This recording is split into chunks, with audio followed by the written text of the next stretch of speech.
걱정이 덜한 시기에 스트레스가 심해질 때를 대비해 미리 강해져야 한다.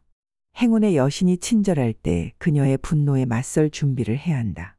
평화로울 때 병사는 책략을 수행하고 적이 눈에 보이지 않아도 성벽을 쌓고 불필요한 노역으로 단련시켜야 한다. 필요할 때 똑같이 할 수 있으려면, 실제 위기가 닥쳤을 때 움찔하지 않으려면 미리 훈련해야 한다. 세네카의 말입니다. 사람들은 나쁜 일이 일어나지 않도록 예방할까요? 대부분은 그렇게 할 것입니다. 저도 마찬가지고요. 그러나 우리가 아무리 노력해도 안 좋은 일들은 일어날 것입니다. 여기에 스토아 철학의 실천 방법이 도움이 됩니다.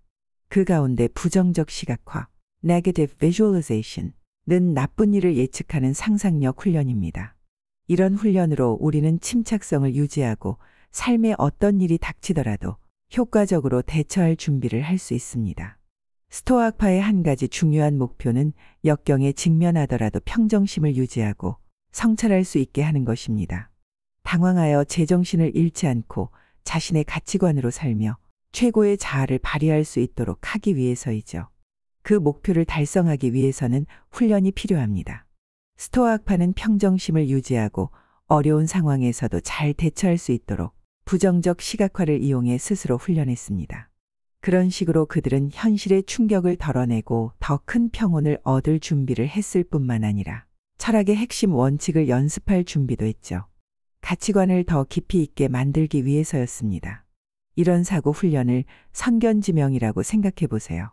현실 사회로 나가 어떤 행동을 하기 전에 이렇게 자문해 보세요. 무엇이 잘못될 수 있을까? 어떤 장애물이 나타날 수 있을까? 내가 어디에서 어려움에 부딪힐 수 있을까? 이런 것이 바로 감정의 회복력 훈련입니다. 상황이 나빠질 때를 대비하기 위해 상황이 좋을 때 미리 힘든 상황에 직면할 준비를 합시다. 그러면 엄청난 충격을 피할 수 있죠. 이에 관해 라이언 홀리데이는 멋진 표현을 했습니다. 어떤 사건에 완전히 짓눌리고 충격을 받았다는 느낌, 즉 참담함은 애초에 우리가 그 사건이 일어날 가능성이 얼마나 낮다고 생각했는지 보여주는 요인이다. 나쁜 시나리오를 미리 머릿속에 떠올려 봅시다. 여행을 시작하기 전에, 상품을 출시하기 전에, 혹은 데이트하러 가기 전에 미리 무엇이 잘못될 수 있는지 생각해 보세요. 갑자기 나타날 힘든 상황을 고려함으로써 일어나는 일에 충격받고 짓밟힌 기분이 들지 않도록 준비합시다. 그러면 최선을 다할 수 있을 거예요. 부정적 시각화라는 말이 오해를 부를 수도 있어요. 행복 삼각형의 두 번째 원칙에서 이미 배웠듯이 외적인 일들은 좋지도 나쁘지도 않은 덤덤한 일입니다. 이런 사실이 스토아주의 원칙의 기본이고요.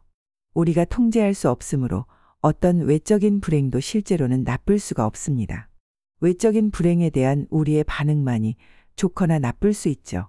그러니 우리는 미덕으로 잘 반응할 수 있도록 훈련해야 합니다. 한 가지 더.